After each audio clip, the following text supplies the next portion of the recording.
Hello everyone, peace be upon you. Before we begin, don't forget to hit the like button and subscribe, and stay with me until the end of the story. Also, leave a comment telling me which city and country you're watching from. I'd love to see how far my story has reached. For those of you who have already subscribed, I sincerely wish you good health, ease in all your affairs, abundant blessings, and may all your hopes and dreams come true. Amen. Now, let's begin the story. Logan Kessler moved through Seattle, Tacoma International like she always moved anywhere, steady, eyes up, bag close to her side. Worn leather jacket, faded jeans, boots she could run in if she had to. The first-class boarding call for Flight 237 to Washington crackled across the gate. She checked her phone, a new text from Miles. Dad slipping fast. Doctor says days, not weeks. Please hurry. She replied with a simple "on my way" and slid the phone back into her pocket. Talking more wouldn't change anything. Getting on that plane would. At the scanner, the agent glanced at her pass, then at the suit behind her, then waved both through. Logan stepped down the jet bridge, the scent of coffee and wet tarmac cutting through recycled air. At the door, a polished smile met her. "Welcome aboard," Holly said, the young attendant's tone professional, eyes flicking once over the jacket that had seen better years. "First class to your right." Logan nodded, kept moving.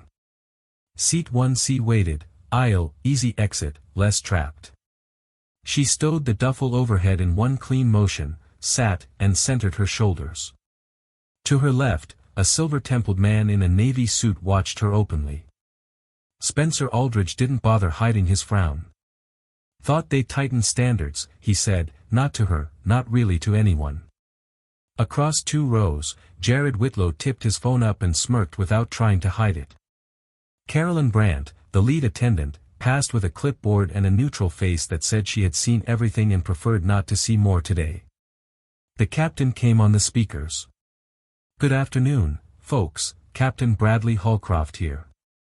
Weather over the Rockies is stacking us up a bit, so we're looking at a short delay." A ripple of sighs moved through the cabin.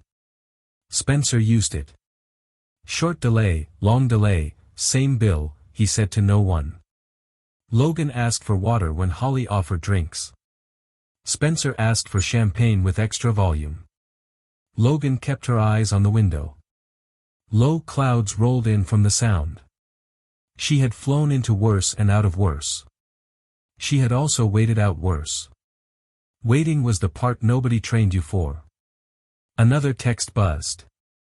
"He's asking for you," Miles wrote. Logan kept her breathing even. 10 seconds in, 10 seconds out.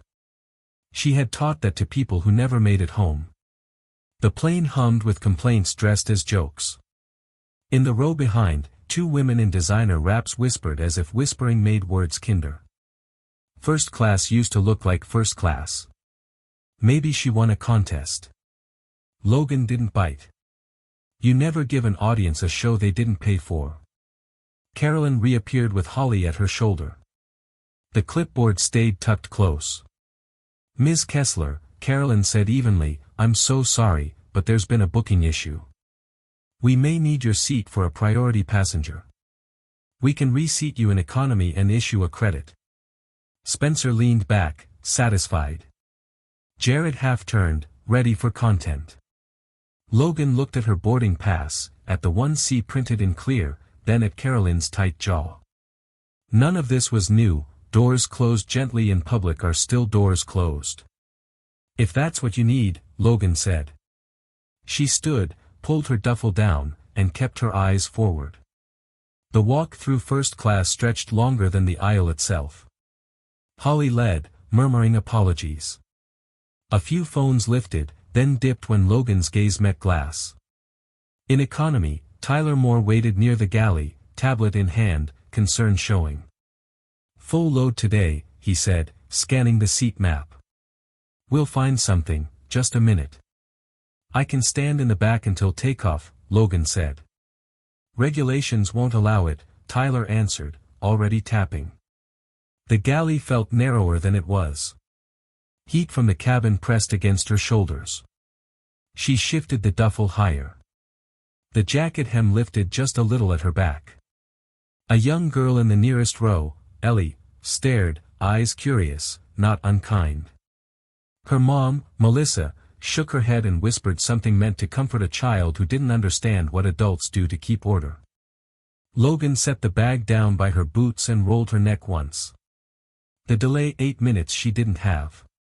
She pictured a hospital room in Washington, her father's hand still strong enough to squeeze back. Up front, the cockpit door opened. Routine walk-through. Bradley Holcroft, cap on, posture squared by years that didn't leave when you changed uniforms. He moved row to row, nodding, making eye contact the way all pros do. He looked toward the transition curtain, toward the woman standing motionless near the rear galley with a duffel at her feet. His eyes took in stance first, weight distributed, back to bulkhead, hands relaxed but ready. A small tell. One he knew by heart. He took another step, and the cabin noise thinned to a hum he didn't register. Logan didn't see him yet. She checked her phone, then locked it. The jetway rattled once in the wind. Tyler glanced between his tablet and the crowded rows, still searching. Holly's voice floated back on the PA, asking everyone to remain seated. Logan's jaw unclenched by choice. Whatever came next, she could handle it. She always had. Outside, rain started ticking against the fuselage, a steady metronome marking time she couldn't afford to lose. Tyler slipped down the aisle with his tablet, every green square turning red as he tapped. "Full cabin, ma'am." "I'm working it," he said, mostly to himself. Logan stayed anchored to the bulkhead, hands open, posture calm. Eyes slid over her and away, curiosity, irritation, the usual. Up front, Carolyn and Holly conferred behind the curtain, voices low but tight. Spencer's baritone carried. "If they're bumping, let's keep first class first," he said, sanding entitlement into policy. Jared tipped his phone for a better angle until Carolyn's look pinned him down. "Phone's away, sir." He smirked, pretended to comply. The captain came on again, measured. "Folks, we're expecting a wheels-up window shortly. Flight attendants, complete checks." The door to first shut with a solid thunk. The plane felt smaller. Tyler tried, "I can offer a jump seat for taxi, then we'll reshuffle." He stopped, shook his head. "Regulations say no." Logan spared him. "Do your job." "I'm fine here." Fine was a language she spoke. The duffel strap bit lightly. She shifted it higher. The hem of her jacket rose a fraction, letting the ink breathe. Ellie noticed first, chin up, eyes wide. She nudged Melissa. "Mom," not quite a whisper. Melissa gave the parent answer. "Eyes forward, honey." A row back, an older man in a VA cap, Walter, caught the same glimpse and didn't look away. His mouth softened. Holly stepped through the curtain, scanning the rear. She clocked Logan's stance, Tyler's fixed frown, the jammed rows. Her jaw set with the knowledge that sometimes the policy you follow is the problem you make. She lifted the interphone. "Carolyn, we still don't have a seat. Do you want me to?" Her eyes tracked past Logan, toward motion at the front. Captain Bradley Holcroft had left the cockpit for his customary pass. Routine steadied a plane when weather didn't. He answered a question in 2A, secured a bin, adjusted a headrest someone had forced. Then he saw the absence where a person should be in 1C.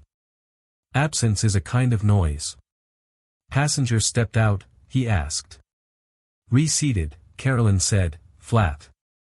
He moved on, curtain swaying, cabin air different on the other side. He noticed the stance before the face. Feet planted, shoulders square, back to structure. Not airport geometry, contact geometry. Her gaze tracked movement without moving her head. She had picked her corner and let the room tell on itself. He took another step, and the rain thinned to a hush. A tiny lift of leather at her back exposed lines he hadn't seen in years and had never forgotten. Spencer's voice floated down the aisle, a polished blade. About time we prioritize passengers who actually pay for. He stopped mid-complaint as the captain's pace changed. Tyler looked up from the tablet and followed Bradley's gaze without understanding. Holly lowered the handset, caught between habit and something like anticipation. Logan didn't turn. Miles's dot sat under his last text. She pictured a sterile room, steady beeps, a hand she wasn't sure she'd get to hold again. 10 seconds in, 10 seconds out. Waiting doesn't show in photos, but it leaves marks. Bradley closed the last yards like a man walking back into a briefing. The trident wasn't the kind you bought. The additional marks weren't decoration, they were a language. He stopped dead, uniform creasing with the halt, every line of his face saying he recognized not just the symbol but the person who wore it. The cabin's chatter thinned. Phones lowered without being told. Rain ticked, and for the first time all hour, time held its breath. Captain Bradley stopped in front of her like he had hit a wall. The lines on his face shifted from routine to recognition. He took in the stance, the eyes, the ink. His voice came out low first, then clear enough for the rows nearby. Lieutenant Commander Kessler. Logan turned. No flinch, no surprise, just the small focus shift of someone confirming a threat is actually an ally. Bradley's shoulders squared. The salute was clean, military crisp, out of place in a crowded airline cabin and also exactly right. Conversations shut off like switches. Even the ventilation sounded quieter. Tyler blinked at the captain, then at Logan. Holly froze mid-step. Carolyn stepped through the curtain and stopped hard when she saw Bradley's hand. Spencer's mouth opened without words. Jared lowered his phone, finally aware he didn't understand the room he had been filming. Walter, the older vet in the cap, nodded once, slow and steady. Bradley dropped his salute and used his cabin voice, steady and official. Ms. Kessler will return to her assigned seat in 1C. Now. He didn't raise the volume, he didn't need to. Authority travels faster than sound when it's real. Carolyn tried to catch up. Captain, there was a manifest discrepancy and, there was an error, Bradley said. We're correcting it. He looked to Tyler. Please escort her forward. Tyler straightened. Yes, sir. He didn't mean to say sir. It just fit. Logan lifted her duffel and moved. People leaned out and then back like a tide parting. Ellie gave a tiny wave over the armrest. Melissa pulled her hand down and then, seeing the salute a moment too late, looked embarrassed. Walter tipped 2 fingers from his cap. Logan gave him the smallest nod back. Jared pressed his phone against his thigh like it was burning. Spencer looked at the floor. The walk back through economy and premium felt different than the first one. Fewer eyes narrowed. More eyes tracked with respect they couldn't explain to themselves. At the curtain, Holly stepped aside, shoulders squared, chin up as if she was guarding the doorway for someone who had earned it. Carolyn stood waiting at the front of first, jaw set, clipboard down. Ms. Kessler, your seat, she said softly. No offer of credit now, no careful script. Logan slid the bag up, sat, and clicked her belt. Bradley remained in the aisle, looking at the cabin like it belonged to him again. He addressed them simple and direct. Ladies and gentlemen, it's our privilege to have Lieutenant Commander Kessler aboard. Some of what she's done is not for public record. What is known has kept Americans alive, including people I care about. He didn't tell a story. He didn't list medals. He didn't need to. Silence landed clean. Spencer swallowed. Jared finally put the phone in his pocket. Holly brought water. Her hands shook a little. I'm sorry, she said, voice small. Logan took the cup. You're working a full plane in bad weather, she said. Do your job. Holly nodded, relief and nerves mixing. Carolyn came next. We'll handle any follow-up, she said. If you need anything, let me know. Just on time, Logan answered. Carolyn held her eye for a beat, then moved on. Bradley leaned in. We'll make up what we can. If ATC gives me a lane, I'll take it. Logan nodded. Roger. It slipped out. He almost smiled. It's been a minute since I heard that in 1C. He returned to the cockpit. Doors and curtains sealed. The cabin began to breathe again. Spencer cleared his throat. Ms. Kessler, you judged what you saw, she said, not harsh, just true. He took it. I did. He sat back, smaller in a seat that hadn't changed size. Jared leaned across the aisle and tried for contrition. I deleted the photo. It's on someone's phone, Logan said. It always is. He nodded, cheeks flushed, and stayed quiet. Across the aisle, Walter leaned a little toward her. Army, Korea, he said, tapping the brim of his cap. Welcome home. Navy, she answered. Thanks. That was all. It was enough. The engines wound up. The plane rolled. Wheels lifted. Logan let the pressure push her into the headrest and counted her breathing as the gray swallowed the windows. Her phone grabbed a last message before the signal faded. Miles, he's hanging on. Keeps asking when. She typed, en route. Save me a seat. Sent before airplane mode cut the line. She set the phone face down and held the cup steady as the bump started. First class quieted into the usual shuffle of headphones and half-work. Holly made a pass with snacks. Logan took a protein bar and ignored the champagne now offered without a smirk attached to it. Spencer pretended to read a briefing and didn't turn a page for 10 minutes. Jared stared at the seat back like it could teach him something. Carolyn and Holly worked the cabin like a practice team, efficient and careful, eyes flicking to Logan and then away. Mid-flight, a Marine in an old t-shirt from economy stepped past the curtain, caught Carolyn's look, and stopped short. Ma'am, he said to Logan, voice quiet but direct, just wanted to say respect. Carolyn placed a hand on his shoulder and steered him back with a nod that said she understood both sides of the rule she was enforcing. Logan watched him go, then looked back out at white sky. She tried to sleep and didn't. The cabin dimmed. Engines droned. A few rows back, a woman typed an email with the precision of someone who handled money. Up front, Bradley asked for a shortcut and got one. The nose dipped a degree. Time was a canvas, he erased a little. When the seatbelt sign chimed back on, Carolyn checked belts. She paused at 1C. We're on track, she said.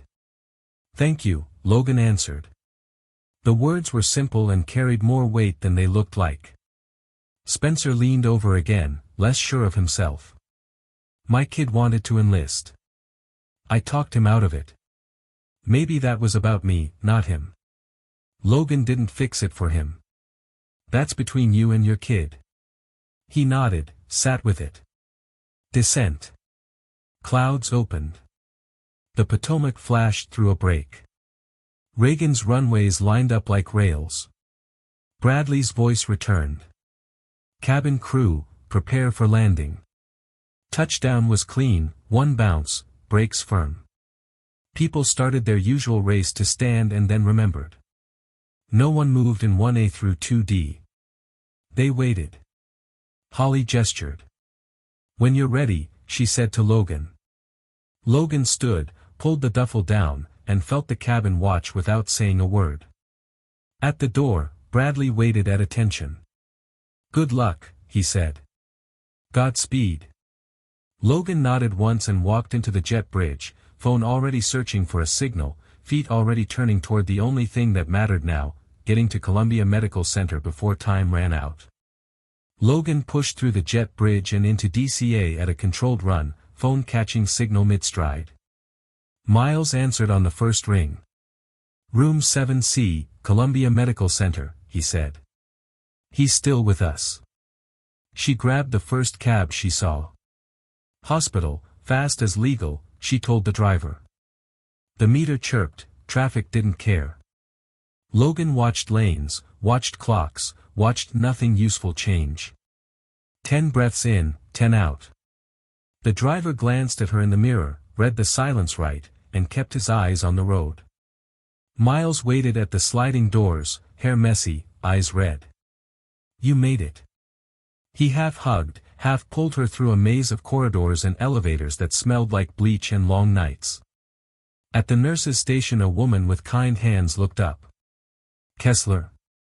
Logan nodded. He's asking, the nurse said softly. Go. Captain Everett Kessler looked smaller in the bed than he ever had in uniform. Lines beeped steady but thin. Sun pushed in through blinds and laid a pale stripe over the sheet. Logan stopped at the edge of the bed and took his hand. Hey, Dad. His eyes opened, found her without searching. Right on time, he whispered, voice rough but sure. Miles moved back to the wall and let them be. Logan Saturday, flight delay, she said, simple. He smiled at that, the quiet kind he used after good news that took too long to arrive. You always take the hard route. She let that land. I learned it watching you. He nodded once, satisfied more than proud. Silence did the rest of the talking. She studied his face like she was filing one last report. He squeezed her fingers with the strength he had. How's your team? He asked, the old cadence. Good, she said. Rodriguez made senior. Chen's married. Winters finally beat my course time. A ghost of a laugh. Had to happen. A cough cut the air. He waited it out and looked at her again with a focus that told her this part mattered. Desk at home, he said. Third drawer. The box. Logan didn't ask what or why. I'll get it, she said. He relaxed a fraction. The monitor ticked. Miles blinked hard at the wall.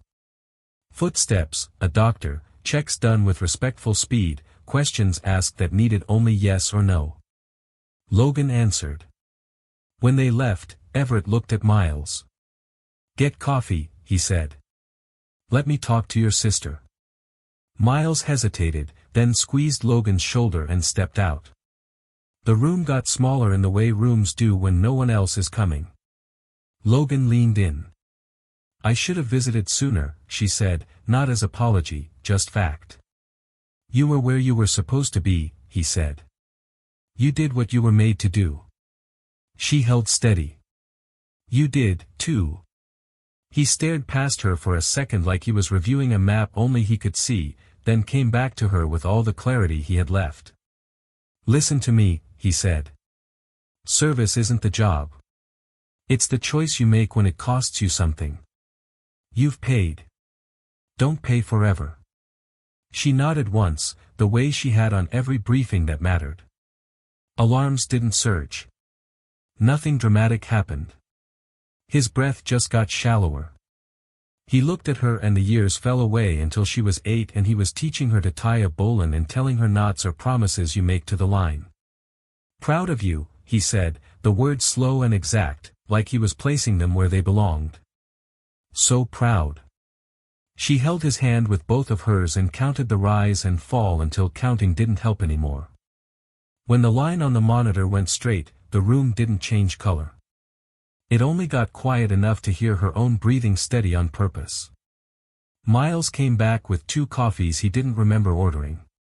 He saw Logan's face and set them down untouched.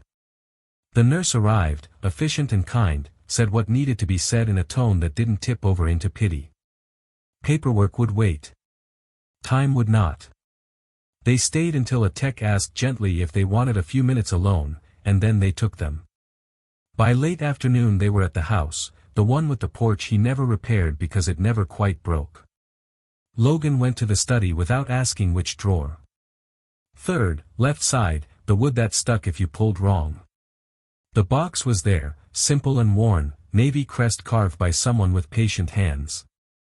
Inside, a folded flag patch, a few commendations he never displayed, a photo of two young sailors on a pier with haircuts they later denied, and an envelope with her name in his block letters. She sat in his chair and opened it. Lo, the letter began, plain as his voice. He didn't waste words. He never had. He wrote about watching from the distance security clearances required, about guessing the parts he didn't know, about understanding the weight because he had carried some of it and recognizing she had carried more. He wrote that medals don't measure service, choices do. He wrote that coming home is also a mission, and sometimes the hardest one.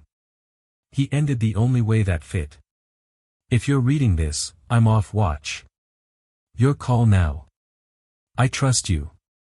She held the page flat until the paper stopped shaking. Then she folded it once and put it back where it would not be lost. Her phone buzzed. A text from an unknown number, Captain Holcroft. Hope you made it in time. If you need anything, say when. Another from a blocked contact she recognized as not civilian. If you want to train the next class, the door's open.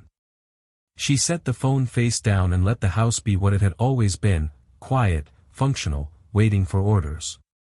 Miles stood at the doorway. Tomorrow, he asked. Arrangements. Tomorrow, she said. He nodded and left her with the box, the letter, and a steady breath she didn't have to count anymore. Morning put light on the porch he never fixed. Logan dressed in her service uniform, checked the seams, the ribbons, the shoes. Miles stood in the hallway with a tie slightly off, she straightened it without comment. The car ride to Liberty Hills National Cemetery took 20 minutes and all the years between a daughter and a father who had lived most of his life in other time zones. At the gates, white stones ran in lines that didn't blink. The honor guard met them with quiet orders. Logan moved where she was told and did not need coaching. She stood straight while they took the casket from the hearse. Miles rubbed his hands like he was cold in a jacket that wasn't thin. Family and friends gathered fast, a steady stream of uniforms, suits, and old ball caps with faded unit patches. Walter Griggs arrived with another veteran, both men taking spots near the back with the gravity of people who have heard taps too many times. Logan scanned faces and froze for half a beat when she saw Captain Bradley Holcroft in his airline uniform at the edge of the crowd. He gave a small nod. Behind him, she clocked two others she recognized from the flight, Spencer Aldridge, no suit swagger today, and Jared Whitlow, hands empty of a phone for once. They kept a respectful distance. The chaplain spoke clean, no filler. Service record, duty stations, years that fit on one page because pages don't hold nights or missing birthdays. Logan listened and did not drift. When the rifle detail fired 3 volleys, Miles flinched the first time and held steady the next 2. The honor guard folded the flag with practiced hands, square by square, until it became the weight of a country you can carry. The senior NCO stepped forward and placed it in Logan's arms. On behalf of the President of the United States and a grateful nation, he said. She received it with both hands and a simple, thank you, because there was nothing smarter to say. People lined up to speak. Some told stories she hadn't heard, some told the same ones he told everyone. Bradley waited until the line thinned. Commander, he said, falling back into the title because it fit the day, your father trained 2 pilots I flew with. They never stopped quoting him. I'm sorry for your loss. Thank you for coming, she said. He glanced at the flag in her arms. He earned this a long time ago. He thought so, too, but he didn't say it. Bradley's smile was the kind that agreed without pushing. Spencer approached like a man stepping onto a high ledge. Ms. Kessler, he said, steady enough, I was wrong on that plane. I judged what I saw, and I taught my kid to do the same. He enlisted yesterday. He paused, let that sit. I told him about you. About the salute. He said he wanted to be that kind of useful. Logan didn't offer absolution. Tell him to pick a good NCO and listen more than he talks. Spencer nodded like he had been handed instructions he could follow. I will. Jared came next, nervous without the shield of a screen. I didn't post anything, he said. I know that doesn't undo what I did. I'm sorry. Logan kept it simple. Learn the difference between a story and someone's life. He swallowed. Yes, ma'am. He stepped back 2 paces and stayed for the rest of the service without checking his pocket once. A young woman in a Navy cadet uniform waited until the space around Logan opened. Cadet Harper Lennox, she said, standing at attention. Ma'am, I've read what's public about your record. I'm applying to the BU/D program. They said the pipeline is brutal. I said good. Miles raised an eyebrow, Logan hid a smile. Why do you want it? Logan asked. Because I want to be the person who runs toward it when it's ugly and everyone else pivots. Logan held her gaze a second longer. Then start with the basics. Sleep right. Eat right. Run until your head gets quieter. When it hurts, check if it's pain or your pride. Harper nodded, words landing like marching orders. Ma'am. She eased back, posture still straight. As the crowd thinned, old shipmates lingered under a tree, swapping ranks back to first names. Miles handled the funeral director, the papers, the calls that needed signatures. Logan stayed with the flag and the box they'd brought from the house, small enough to fit in a glove compartment and heavy enough to hold 4 decades. Bradley approached once more. Flight ops gave me the afternoon, he said. Figured I should use it right. She considered the man who had changed a cabin with a salute. You did. They left in pairs until the hill stood quiet again. Logan and Miles walked to the car without talking. At home, he started a pot of coffee and then sat without pouring it. What now? He asked. Not a challenge, just a question asked by a brother who had watched his sister choose hard work for most of her life. Logan set the flag on the table and opened the box. She placed the letter on top where they both could see it but neither needed to read it again. We close the loops, she said. We finish his tasks. Then I'll decide mine. In the evening, the house filled with the sound of people who come when the work is over and the quiet is too loud. Neighbors brought casseroles that nobody wanted but accepted. A retired chief told Miles to call if the VA got confusing. Walter stopped by, took off his cap in the hallway, and left it on the hook like a man staying for longer than 5 minutes. He was the kind you could follow, he said. Logan nodded. He was the kind you had to keep up with. Walter smiled at that and settled in with Miles to argue about teams on a muted TV. Later, alone in the study, Logan read the last paragraph of the letter again and heard it like a briefing. Your call now. She took out her phone. A missed call from a DC number, a voicemail from Grace Holloway's office asking for a meeting about crew training. Another message from a restricted contact about a stateside billet to build a new preparatory course. 2 doors, both open. She didn't pick yet. She closed the box, checked the lock on the front door out of habit, then stood at the window where the porch waited for a fix that was easy if you had the right tools and time. Tonight, she had both for the first time in years. Tomorrow, she would choose how to use them. Morning made the choice simpler than it looked. 2 messages waited at the top of her phone, one from Grace Holloway's office confirming a time, one from the command contact with a draft plan for a new preparatory course. Logan texted Miles her schedule for the day, left the flag where sunlight could find it, and drove. Grace met her in a glass conference room that could see half of downtown. Bradley was there in a pilot's blazer, cap on the table, hands folded. Commander Kessler, Grace said, using the title because it mattered, we failed you on that flight. I don't want an apology tour. I want a fix. Logan sat, simple. Then start where things actually break. Gate, manifest, cabin. Clear authority when a priority passenger appears. If policy says remove someone, policy should also say how to verify the seat before embarrassment happens. Train crews to de-escalate entitlement without rewarding it. And spend an hour on what service looks like when it doesn't look like what you expect. Grace nodded, writing as fast as Logan spoke. Bradley added, scenario drills. Real ones.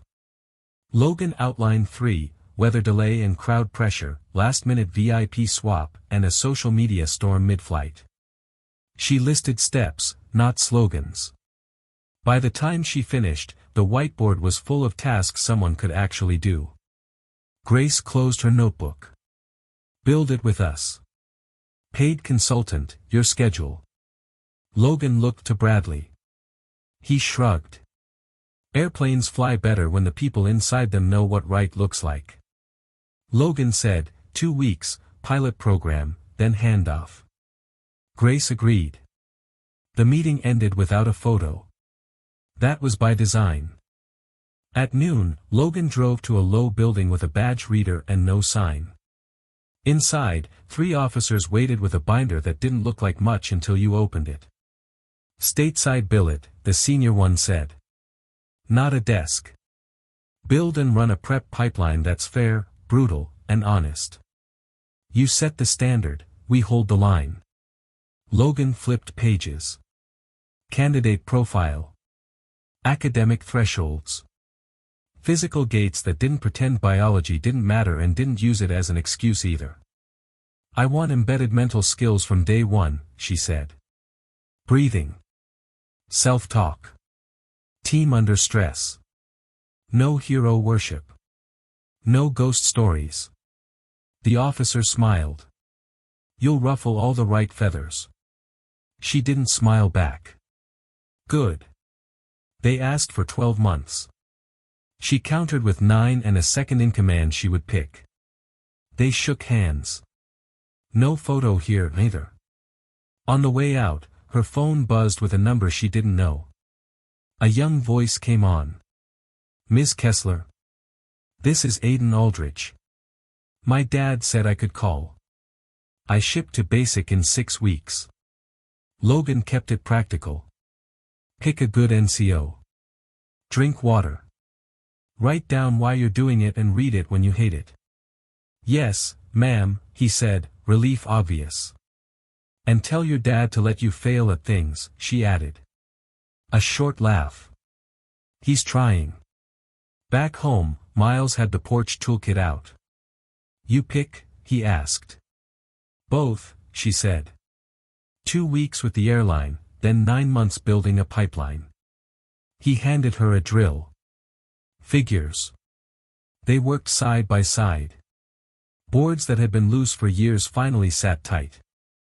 Walter stopped by with sandpaper and a story about a sergeant who could fix anything with 3 nails and a bad attitude. By dusk, the porch felt solid underfoot. That night, Grace sent a draft memo for Logan's edit, ground rules, seat verification steps, escalation paths, scripts that didn't make crews sound robotic. Bradley texted a schedule block for scenario runs. Logan marked it up, cut fluff, added reps, she sent it back with a note, teach outcomes, not lines. Day 1 of the airline pilot program looked like a small classroom, 10 crew members, and a projector no one wanted. Logan kept the screen dark. Policy is your tool, not your shield, she said. When a cabin turns, names and uniforms won't save you. Clear steps will. They walked the scenarios. Spencer's behavior appeared without his name. Crews practiced a steady tone that didn't sound like surrender. When they broke for lunch, Holly stepped in, out of uniform, eyes wet but steady. I asked to be here, she said. I needed to learn how to not make someone pay for a mistake I didn't catch. Logan nodded. Good crews protect passengers and each other. In that order. 2 weeks later, the drills ran smoother. Grace committed the program to quarterly refreshers. Bradley pushed for a jump seat review for every captain. Logan declined a ceremony and left with a handshake. She drove straight to a gym that didn't advertise. Cadet Harper Lennox waited by the door in running shoes and a look that said she was early on purpose. You said basics, Harper said. So I'm here. Logan handed her a simple plan. Sleep, fuel, run, carry, think. Don't chase heroic. Chase repeatable. They ran the first mile together, not fast, just honest. At the track, Logan watched Harper hit a wall at minute 7, reset her breath, and climb over it with form, not fury. Good, Logan said. Again.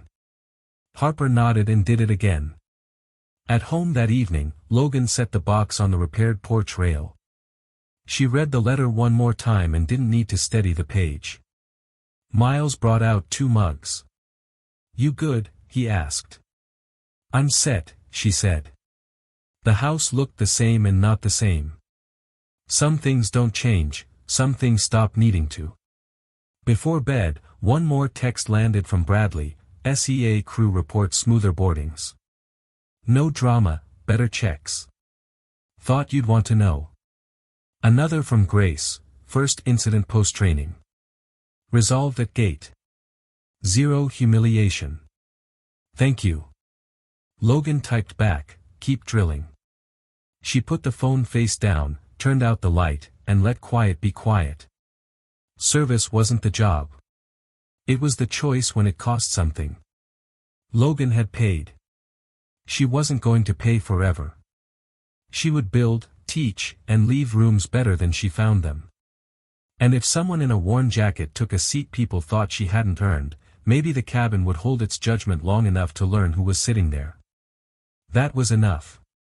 Tomorrow would bring flights to fix, candidates to shape, and a porch that no longer creaked when you crossed it.